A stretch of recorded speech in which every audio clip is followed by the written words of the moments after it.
Welcome class to this practical of design of mechanical drives. Today we will be having a practical on design of spur gears. In the last class, we already discussed about what are spur gears or any gear in general. So let me share my screen and let us all begin with the design of spur gears. Right? So when we design spur gear or any gear for that sake, following are the things that we need to find out. First of all, we need to select what is the type of gear teeth uh, we are going to have in the gear. What are the number of teeth on pinion as well as gear? What is the module? Module, we all know it is the ratio of diameter divided by number of teeth. It is the ratio of diameter and teeth, or it is d by t. We have to find out face width. We have to find out what are the material we are going to use for the construction of the gear.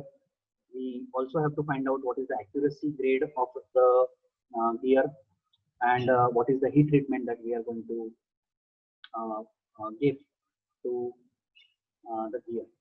Usually, rated power, type of load, type of service, दो shaft का speed कितना है, that is input RPM कितना है, output RPM कितना है, ये सारी चीजें दी रहती है न्यूमेरिकल. फॉर एग्जांपल आपको न्यूमेरिकल स्टेटमेंट कुछ इस तरह से रहेगा कि design the 20 degree full depth की for a pair of spur gear to transmit smooth continuous load of 25 kilowatt at 1440 RPM. The drive should be as compact as possible with the speed reduction of 3. The gear and pinion are made of steel with proper heat treatment. This should be kind of numerical statement you may encounter in your exam. So here, as you can see, 20 degree full depth involute type of teeth दिया हुआ है. Then smooth continuous load बोला हुआ है. आपका rated power 25 kilowatt दिया हुआ है. 1440 आरपीएम पे ट्रांसमिट करना है, ये भी बताया गया है. जितना कॉम्पैक्ट हो सके उतना कॉम्पैक्ट रहना चाहिए, ये बोला गया है. स्पीड रिडक्शन रेशो 3 का दिया हुआ है, मतलब अगर इनपुट आरपीएम 1440 आरपीएम है तो आपका स्पीड रिडक्शन 3 का होने के बाद आपका जो आउटपुट आरपीएम रहेगा वो 1440 डिवाइड बाय 3 आना चाहिए. उसके बाद में गियर और पिनियन जो है उसका मटेरियल स्टील बोला हुआ है. कौन सा स्टील, ये भी स्टील में बहुत सारे टाइप है एसएई के हिसाब से, that we have to select on our own. And उसके बाद में ये भी बोला है कि हीट ट्रीटमेंट भी दो कर. ठीक है. So how do we actually start the design process? So for the numerical I just specified, you listen to me and try to match my words with what is written on the PPT. Here I will not be taking much help of the slides that are there. Instead, more or less I'll be discussing steps that are there in actual problem that I have solved for you people. Right? So as per the given data, we have teeth profile as 20 degree full depth. Then we have rated power as 25 kilowatt. Rated power is something that the machine, that the gear set should be able to transmit, right? Then we have input RPM as 1440 RPM. Then we have velocity ratio of 3:1, and load type that is given in the numerical is smooth continuous load, right?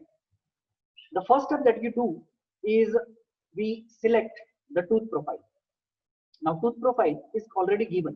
So this step we will directly write that the tooth profile is given as 20 degree full depth. Step number 2 is we assume number of teeth on pinion. Now pinion is the smaller gear out of 2. Let me open that table for you. The table is 15-7. Let me open that table for you.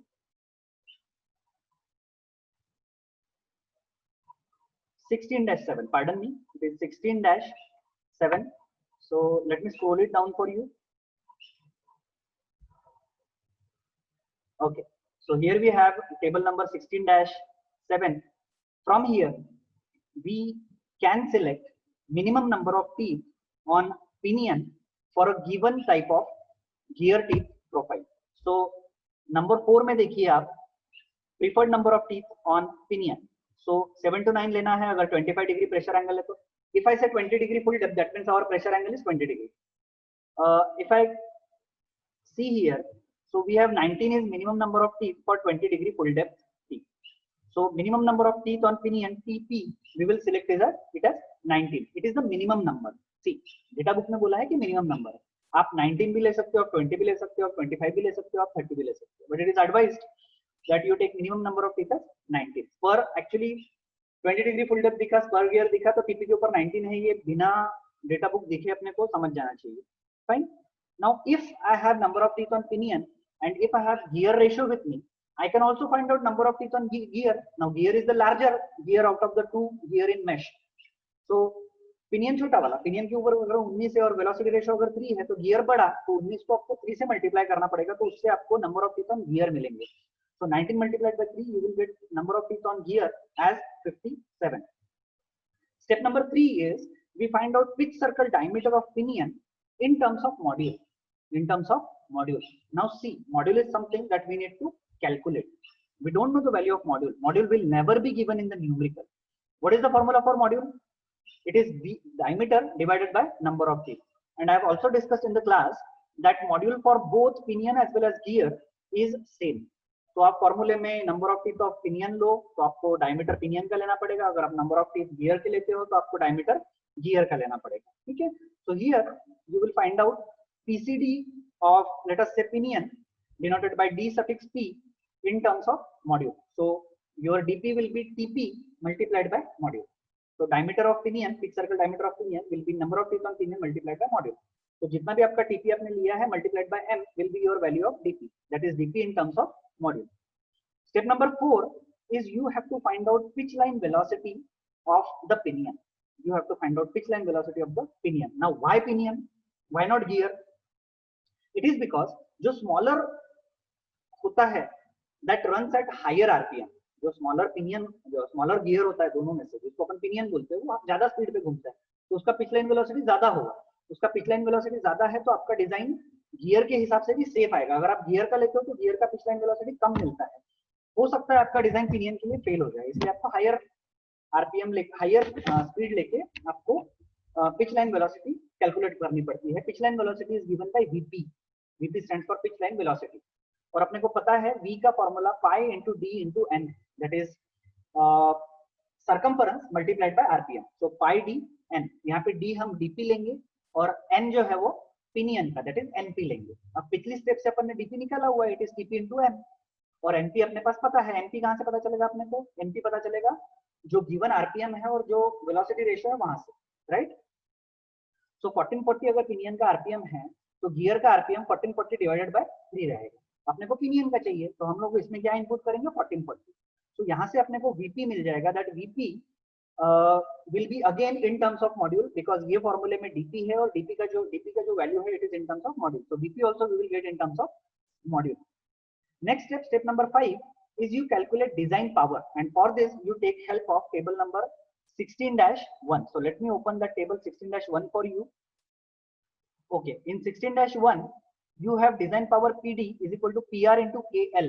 ये 1 जैसा K1 जैसा दिख रहा है but ये KL है. KL stands for load factor and this has to be selected from table number 16-2. Let us move to table number 16-2. 16-2 table देखो, it is this depends on the value KL depends on type of load और उसकी duty कौन सी है. तो अपने को क्या बोला है? स्मूथ कंटिन्यूअस लोड, न्यूमेरिकल में जो शुरुआत में मैंने बोला था. तो स्मूथ कंटिन्यूअस लोड मतलब स्टेडी लोड, कंटिन्यूअस मतलब 24 आवर्स है. तो आपका केएल का वैल्यू हो जाएगा 1.25. तो again coming back to PD का formula, PD is design power, it is PR into KL. PR is rated power, KL is the factor that we just saw, it is equal to 1.25 as per the condition mentioned in the numerical. So PR से KL को अपन multiply कर देंगे तो आपको PD मिल जाएगा and that will be our step number 5. Keep in mind power हमेशा अपने को किलोवाट में मेंशन करना है. That is something that you have to keep in mind. Step number 6 is you have to find out tangential tooth load denoted by FT. Now FT का formula आप देख सकते हो टेबल नंबर 16-1 में given है. It is PD upon BP. PD अपन ने step number 5 में calculate कर लिया, BP अपन ने स्टेप नंबर 4 में कैलकुलेट कर लिया. Again BP is in terms of module, so FT that we will get will again be in terms of module. We still do not know the value of module. तो जो BP का value रहेगा, जो tooth load का value रहेगा FT का, that will be in terms of module. And again always keep in mind tooth load is nothing but force and force का unit Newton होता है अपन ने जैसे पावर को किलोवाट में डिनोट किया था, वैसे आपको ध्यान में रखना है कि आप जितने भी फोर्सेस या फिर लोड्स लिखते हो उसको आपको किलो न्यूटन में मेंशन करना है न्यूमेरिकल सॉल्विंग, ठीक है। Okay, now step number 7 is you have to select material and basic strength of the material from table number 16-10. So let me move to table number 16-10. Excuse me. आपको numerical में बोला है कि steel select करना है, steel का कौन सा ग्रेड सिलेक्ट करना है ये नहीं बोला। सो लेट अस से ऐसे ही 3 to 4 5 हम लोग सिलेक्ट करते हैं, इट इज स्टिल स्टील ही है ये, ऐसे ही 3 to 4 5 सिलेक्ट किया और उसके सामने आप देख सकते हो कि बेसिक स्ट्रेंथ की वैल्यू इसके सामने लिखी हुई है। तो ऐसे ही 3 to 4 5 अगर मैं सिलेक्ट करता हूं तो मुझे बेसिक स्ट्रेस या फिर बेसिक स्ट्रेंथ की वैल्यू मिलती है 456 मेगा पास्कल। अगेन स्ट्रेंथ की वैल्यू अपने को मेगा पास्कल में ही रखनी है, ठीक है। तो आप क्या लिखोगे स्टेप में कि वी सिलेक्ट ऐसे ही 3 to 4 5 heat treated as our material for gears. अगर न्यूमेरिकल में मेंशन नहीं है तो कभी कभी न्यूमेरिकल में मेंशन होता है कि आपको यही मटेरियल सिलेक्ट करना है। अगर आपको यही मटेरियल सिलेक्ट करने बोला है, जैसे आपको न्यूमेरिकल में बोल दिया कि आपको ऐसे ही 1045 हीट ट्रीटेड स्टील सिलेक्ट करना है, तो आपका एसओ का वैल्यू क्या आ जाएगा, ऐसे ही 1045 के सामने क्या लिखा है 210, तो एसओ का आपको वैल्यू लेना पड़ेगा। एसओ इज बेसिक स्ट्रेस और basic strength that you have to select in step number 7, तो आपको लाइकवाइज सिलेक्ट करना होगा। स्टेप नंबर 8 में हम लोग bending strength FB by Lewis equation select करते हैं, सॉरी फाइंड आउट करते हैं, and for that we make use of table number 16-1. so again jumping to table number 16-1, यहाँ पे देख के FB का फॉर्मूला है कि हाँ serial number 3, so FB is SOCV B by M। अब ये हर एक चीज क्या क्या है let us discuss that. SO is basic stress जो अभी अपन ने लास्ट स्टेप नंबर 7 में निकाला। CV is something called as velocity factor। now this velocity factor depends on the value of VP as per table number 16-3। let me show it to you 16-3। देखो class of gear के हिसाब से जो CV है वो VP पे depend करता है, पर अपने पास VP है क्या? अभी अपने पास VP नहीं है। VP is something which is dependent on step number which is dependent on module as per step number 4। अपने पास अब तक VP की वैल्यू नहीं है, फाइन। तो हम लोग एज्यूम करते हैं, तो for spur gears usually we select value of CV as equal to 0.3। we select value of CV as equal to 0.3, right. ये assumption है अपना, ये वैल्यू अगले स्टेप में चेंज होता है तो फिर अपन चेंज वाला वैल्यू सिलेक्ट करेंगे, बट फिलहाल कैलकुलेशन के लिए अपने को चाहिए तो एक 0.3 करके आपको ये चीज याद में रखना है कि पर गियर में initial value of CV we take it as 0.3। Now what is B? B is face width, right. Now how do we select face width? यहाँ है क्या ये टेबल में? फेस विड्थ कहाँ से मिलेगा अपने को? Let us C, let me search a specific table for it। excuse me।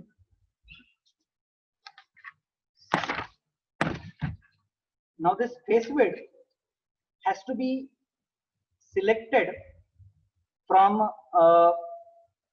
table number 16-7।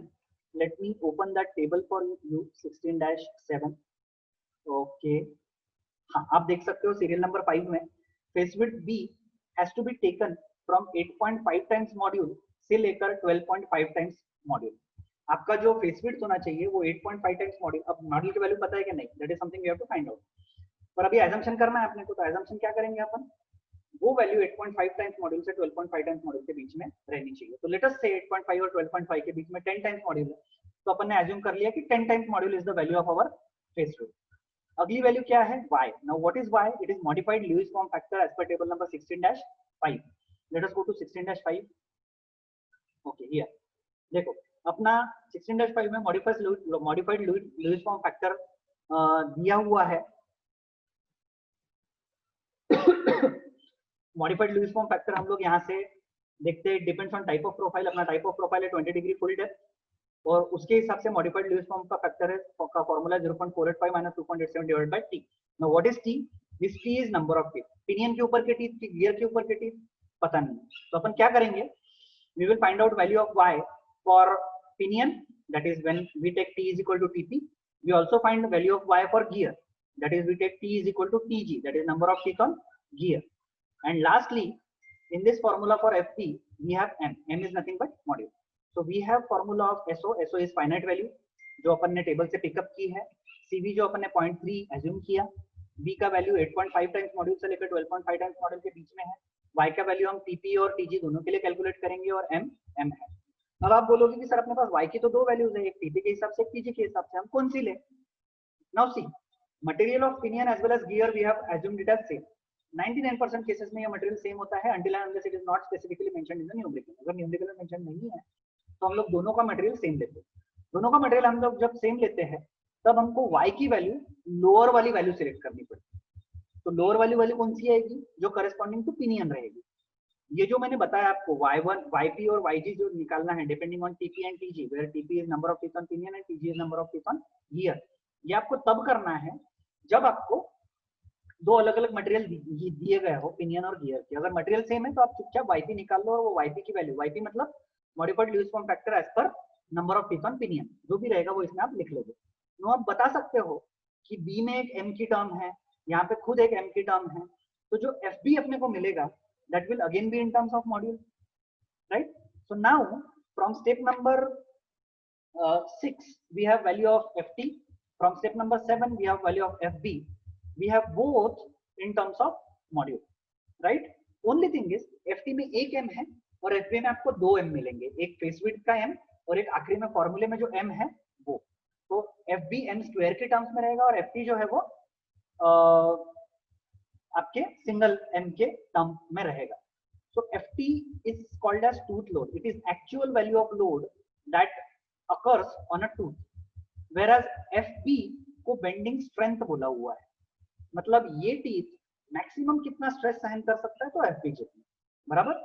लेकिन हमको मॉड्यूल तो निकालना है और मॉड्यूल दोनों में नहीं है, तो हम क्या करेंगे, हम ये दोनों वैल्यूज को इक्वेट कर लेते हैं। इक्वेट क्यों कर सकते हैं हम लोग? क्योंकि लिमिटिंग कंडीशन में क्या होगा, what is the maximum value of strength that can be carried by a teeth, it will be equal to FB। तो FT को हम FB के साथ इक्वेट कर सकते हैं। And when we do that, तो FT का लेफ्ट हैंड साइड में एक मॉड्यूल का टर्म रहेगा, FB का राइट हैंड साइड में m स्क्वायर का टर्म रहेगा। लेफ्ट हैंड और राइट हैंड से एक एक मॉड्यूल कट जाएगा और अपने पास एक m बचेगा, और अल्टीमेटली बाकी वैल्यू सारी फाइनाइट होने के कारण अपने को मॉड्यूल की वैल्यू वहां से मिल जाएगी। Now this value of module जो मिलती है वो अपने को स्टैंडर्ड वैल्यू सिलेक्ट करनी पड़ती है, and that has to be done from table number 16-7. Now here serial number 1 you can see preferred value of module and second choice. So let us say आपका मॉड्यूल 3.64 आया, आपने FT is equal to FB किया और let us say आपका module का value 3.64 आया। अब 3.64 और हम लोग प्रीफर्ड चॉइस से सिलेक्ट करते हैं, as far as possible we select from preferred choice. 3.64 है क्या इसमें? नहीं है, 3 के बाद सीधा 4 है, तो हम लोग मॉड्यूल क्या लेंगे, module m is equal to 4।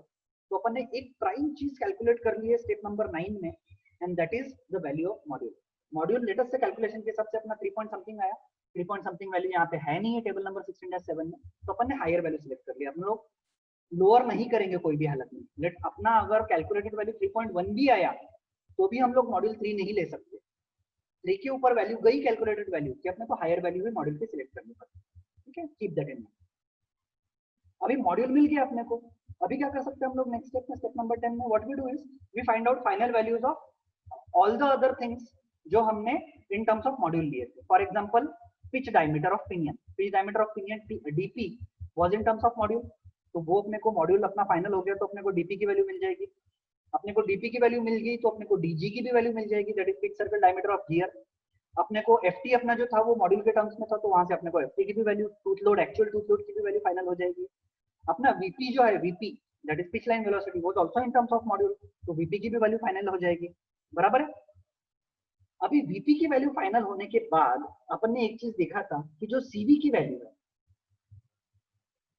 कहां गया, let me find out table number 13-3 if I'm not wrong, हाँ 13-5 16-5, ओ नहीं एक minute, CV okay 16-3 right. CV की वैल्यू आप देख सकते हो वीपी पे डिपेंड करती है। अभी वीपी की वैल्यू अपने पास आ गई क्योंकि अपने पास मॉड्यूल आ गया। स्टेप नंबर 10 में अपन ने क्या किया, डीपी निकाला, डीजी निकाला, एफटी निकाला, वीपी निकाला। अब अपने पास वीपी की वैल्यू आ गई तो अपन सीवी की वैल्यू, नई वैल्यू बता सकते हैं। तो अब सीवी की वैल्यू बताने के लिए आप देखो यहाँ पे क्लास ऑफ गियर, अब क्लास ऑफ गियर न्यूमेरिकल में तो मेंशन नहीं है, तो हम लोग एज्यूम कर लेंगे, लेट अस से भी assume commercially cut gears class 1। तो क्लास 1 के लिए फॉर्मूला क्या है अपने पास, 3/3 प्लस वीपी, बराबर 3/3 प्लस वीपी। यहाँ पे जब वीपी की वैल्यू रखते हैं हम लोग तो अपना जो नया वैल्यू ऑफ CV मिलेगा अपने को वो मिलता है 0.344, 3/3 प्लस VP, जो भी अपने को ये न्यूमेरिकल के हिसाब से जो मैंने आपको बताया उसके हिसाब से 3.34 जो भी आपने जो भी वैल्यू मिलती है, if that value is higher than the value that we assume, अपन ने 0.3 अज्यूम किया था, जो अपनी कैलकुलेटेड वैल्यू है इस न्यूमेरिकल के हिसाब से वो 0.34 आई, तो 0.34 हायर वैल्यू है, तो अपने को नई वैल्यू ऑफ CV यहाँ पे अज्यूम करनी पड़ेगी, बराबर। तो अपनी नई वैल्यू ऑफ CV क्या हो गई 0.34, जो भी अपनी कैलकुलेटेड वैल्यू आती है वो, ठीक है। नाउ इसी तरह से हम फेस विड्थ भी निकाल सकते हैं, फेस विड्थ भी तो इन टर्म्स ऑफ मॉड्यूल है, तो 10 m लिया था अपना मॉड्यूल 4 आया, तो फेस विड्थ कितनी होगी 10 multiplied by module m, that is 40 mm, right. Module का यूनिट जो है वो mm होता है, diameter divide by number of feet, number of feet जो है वो यूनिटलेस होता है, तो डायमीटर का जो यूनिट होता है mm, वही मॉड्यूल का यूनिट रहेगा। अब यहाँ पे अपने को FB की वैल्यू फिर से कैलकुलेट करनी पड़ेगी, क्यों? क्योंकि अपन ने मॉड्यूल की वैल्यू जो कैलकुलेटेड वैल्यू आई उससे ज्यादा ली, अपनी वैल्यू 3 पॉइंट समथिंग आई, अपन ने मॉड्यूल बढ़ा लिया, तो FB की वैल्यू चेंज हो जाएगी, क्योंकि FB के फॉर्मूले में आप देख सकते हो SOCV BYM है, M की वैल्यू अगर आपने चेंज की तो FB की वैल्यू चेंज होगी। इसमें CV में अपन ने 0.3 अज्यूम किया था, लेकिन 0.3 तो है नहीं, अपन ने 0.3 से हायर वैल्यू ली, तो नई अपने को FB की वैल्यू कैलकुलेट करनी पड़ेगी। तो ये स्टेप में, स्टेप नंबर 10 में we again calculate new value of FB, right? उसके बाद आता है step number 11, here we check whether जो वैल्यू अपनी FB की है वो FT से ज्यादा है कि नहीं, क्योंकि जैसे कि मैंने बताया था FB is strength and FT is something which is the actual load that comes onto the tooth, जो एक्चुअल लोड है वो मैक्सिमम परमिसेबल लोड से कम होना चाहिए। तो ये अपना डिजाइन चेक का एक स्टेप है, step number 11, here the value of FB in kilonewton should be less than value of FT, right.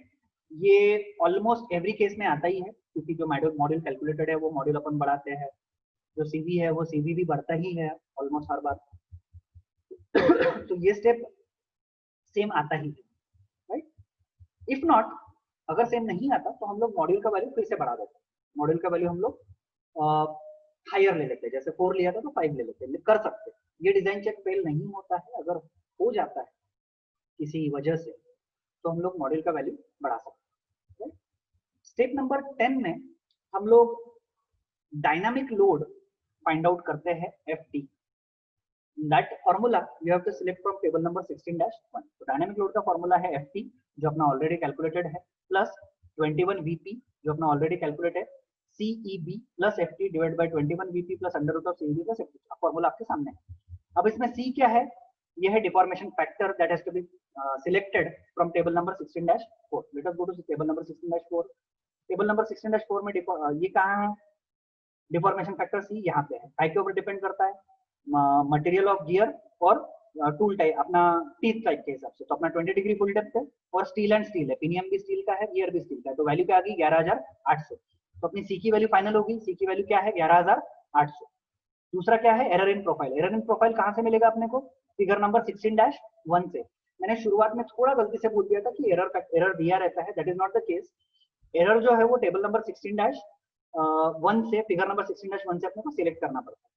Now on x-axis we have module, on y-axis we have error, और इसमें अपने को type of अपना gear दिया हुआ है। तो अपन ने कौन सा सिलेक्ट किया था ये टेबल में 16-3 में, आपको अगर याद होगा तो कमर्शियल कट गियर क्लास 1 ये अपन ने अज्यूम किया था। तो ये 4 यहाँ पे कहीं ना कहीं पे कट होगा, उसके करस्पॉन्डिंग एरर की वैल्यू भी अपने को मिल जाएगी। So that will B value of E that you will be putting in this formula. यहाँ से अपने को FD की फाइनल वैल्यू मिल जाती है, राइट। FD की फाइनल वैल्यू मिलने के बाद स्टेप नंबर 13 में हम लोग FW निकालते हैं। FW is wear load. Again FW का भी फॉर्मूला है अपने पास, DPBKQ। DP is PCD of pinion जो अपन ऑलरेडी कैलकुलेट कर चुके हैं। K क्या है, load stress factor as per table number 16-6। Let us go to table number 16-6। हाँ देखिए अभी यहाँ पे क्या है, दिस लोड स्ट्रेस फैक्टर जो है K, ये राइट हैंड साइड में आपको दिख रहा है। तो काय के ऊपर डिपेंडेंट है ये, टूथ प्रोफाइल के ऊपर। अपने 20 डिग्री फुल डेप्थ है, तो अपना जो लोड स्ट्रेस फैक्टर रहेगा वो यहाँ पे से कहीं पे तो भी अपने को सिलेक्ट करना पड़ेगा, ठीक है। नेक्स्ट टर्म अपने को क्या है, कैसे करते हैं, I will come back to it later. Now last क्या है Q, this is size factor. Q is size factor जिसका फॉर्मूला है 2TG/TG + TP for external gears 2 TG minus TP for internal gears. अपने को पता है अपन एक्सटर्नल गियर्स इंटरनल गियर्स क्या होते हैं अपन ने डिस्कस किया है ऑलरेडी पीपीटी में। वो पीपीटी मैंने गूगल क्लासरूम में भी डाली है, आप देख लीजिए एक बार अगर आपको आप भूल गए होंगे तो। अपन एक्सटर्नल गियर कर रहे हैं, यहाँ से अपने को Q मिल जाएगा, B फेस विड्थ है जो जिसकी वैल्यू अपने पास ऑलरेडी है। अब बचता है K अपन कैसा सिलेक्ट करते हैं। Now the value of K will depend on, let us go to table number 16-6। Value of K आप देख रहे हो कि मटेरियल BHN, पिनियन का मटेरियल कौन सा है उसका BHN क्या है, उसके ऊपर अपना K सिलेक्ट होता है। नाउ यहाँ पे हम लोग एक BHN का वैल्यू एज्यूम करते हैं, since it is not given in the numerical. One way is you can assume the value of BHN and likewise you can find the value of K. दूसरा तरीका ये है कि लिमिटिंग कंडीशन में आप FD और FW को equal कर सकते हो, इक्वलाइज कर सकते हो। तो क्या होगा, FD की वैल्यू तो फाइनाइट मिली अपने को स्टेप नंबर 12 में, FW में अननोन कौन सा है K, वहां से अपने को K का वैल्यू मिल जाएगा। K का वैल्यू अपने को क्या करना है, K का वैल्यू ये कॉलम में अपने को ढूंढना है। लेट अस से इस न्यूमेरिकल के हिसाब से अपने को K का वैल्यू 4 पॉइंट समथिंग मिलता है। तो यहाँ पे 4 पॉइंट समथिंग कहाँ पे है, स्टील में, यहाँ पे है 4.123। तो उसके हिसाब से BHN क्या आ गया दोनों का अपना 500, राइट। तो उसके हिसाब से आप लोग इसमें K का वैल्यू डाल के you can find out the value of FW। And lastly what you will check is whether FW, that is wear load, is greater than dynamic load or not. Dynamic load is something that is observed by the team and FW is something that is the maximum value of the dynamic load, right? तो आप यहाँ पे और एक design check करते हो step number 13 में ही कि whether FW is greater than FD or not, right? अगर आपका FW गलती से छोटा आता है तो what you can do is you can change the value of face width B। देखो फेस विड्थ का अपने पास 8.5 टाइम्स मॉड्यूल से 12.5 टाइम्स मॉड्यूल तक का स्कोप है, तो आप लोग वो चेंज कर सकते हो। यूजुअली ये डिजाइन स्टेप फेल नहीं होता है क्योंकि आपको फिर FB का वैल्यू फिर से निकालना पड़ता है, क्योंकि अगर B चेंज हो गया तो FB चेंज हो जाता है, राइट। ये चीज थोड़ा सा ध्यान में रखना है। तो ये स्टेप में अपना BHN भी फाइनल हो जाता है, ये स्टेप में अपना FW ग्रेटर देन FD है कि नहीं ये भी फाइनल हो जाता है। और आखिरी में आपको एंड्योरेंस स्ट्रेंथ निकालनी होती है, जिसका formula ACB into B into Y into M है। अपने पास B की वैल्यू आ चुकी है, अपने पास Y की value is equal to YP आ चुकी है, अपने पास मॉड्यूल की वैल्यू आ चुकी है। ACB क्या होता है, that is endurance strength has to be selected from table number 16-9। Let us go to table number 16-9। Table number 16-9 में अपन ने स्टील सिलेक्ट किया हुआ है, अपना BHN लेटेस्ट से 500 आया हुआ है, तो उसके हिसाब से ACB की वैल्यू कितनी दिख रही है आपको 500 के सामने 700। तो यहाँ पे आप ACB की वैल्यू 700 पुट करोगे, B का वैल्यू ऑलरेडी जो आपका कैलकुलेटेड वैल्यू है वो पुट करोगे, Y का वैल्यू YP पुट करोगे और मॉड्यूल पुट करोगे, और यहाँ से आप एंड्योरेंस स्ट्रेंथ भी निकाल लोगे। और लास्ट स्टेप में स्टेप नंबर 14 में और एक चेक है दैट दिस एंड्योरेंस स्ट्रेंथ का जो वैल्यू है it should be greater than dynamic load FT, right. And at the end of the numerical you have to write down result summary, और उस result summary में आपको लिखना है addendum. Addendum usually is equal to module.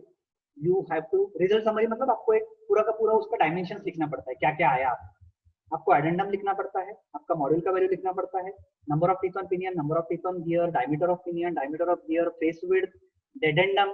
डेडेंडम usually 1.2 या फिर 1.25 times module लिया जाता है 20 डिग्री फुल डेप्थ इन्वॉल्यूट के लिए।